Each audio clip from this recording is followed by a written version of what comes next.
अनस की स्टोरी में आपका स्वागत है।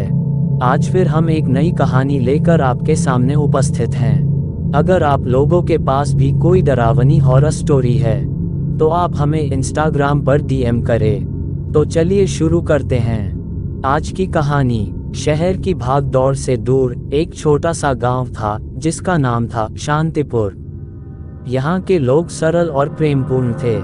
शांतिपुर में रमा नाम की एक युवती रहती थी। वह अकेली थी और एक पुराने घर में रहती थी। एक दिन वह जंगल के रास्ते से गुजर रही थी। उसे रास्ते में एक पुराना रेडियो पड़ा हुआ दिखाई दिया। वह उस पुराने रेडियो को उठाकर अपने घर ले गई। रमा शांत स्वभाव की थी और उसे किताबें पढ़ना बहुत पसंद था। एक शाम जब रमा अपनी पसंदीदा किताब पढ़ रही थी, अचानक उसे पुराने रेडियो से अजीबोगरीब आवाजें आने लगीं। पहले तो उसने ध्यान नहीं दिया, लेकिन धीरे धीरे आवाजें तेज और स्पष्ट होने लगीं। वे फुसफुसाहट, हंसी और रोने जैसी आवाजें थीं। डर के मारे रमा कांपने लगी। उसने रेडियो बंद करने की कोशिश की, लेकिन कोई फायदा नहीं हुआ। आवाजें लगातार बढ़ती जा रही थीं। रमा को लगा जैसे कोई उसके घर में घुस आया हो। घबराहट में रमा ने अपने पड़ोसी को फोन किया। पड़ोसी शर्मा जी तुरंत रमा के घर पहुंचे। उन्होंने भी रेडियो से आने वाली डरावनी आवाजें सुनी। शर्मा जी ने रेडियो को खोलने का फैसला किया। जैसे ही उन्होंने रेडियो खोला, उसमें से अजीब सा धुआं निकला और एक भयानक आकृति दिखाई दी। आकृति ने एक भयानक आवाज में कहा, रमा, तुमने मेरी आवाज सुनी है, अब तुम्हें मेरा गुलाम बनना होगा।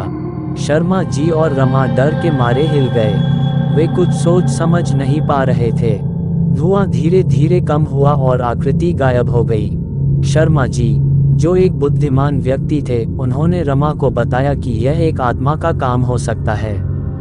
उन्होंने रमा को एक तांत्रिक के पास जाने की सलाह दी। अगले दिन रमा एक तांत्रिक के पास गई। तांत्रिक ने रमा की बात सुनी और उसके घर को चेक किया। तांत्रिक ने बताया कि रमा के घर में एक बुरी आत्मा का वास है, जो कि उस रेडियो में से निकली है। तांत्रिक ने रमा को बताया कि यह आत्मा एक महिला की थी, जो कुछ साल पहले मर गई थी।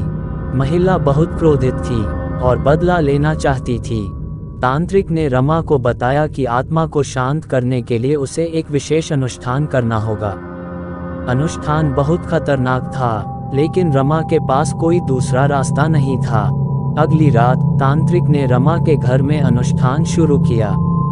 अनुष्ठान के दौरान तांत्रिक ने मंत्रों का जाप किया और विभिन्न प्रकार की सामग्री का उपयोग किया। अनुष्ठान के दौरान आत्मा बहुत क्रोधित हो गई।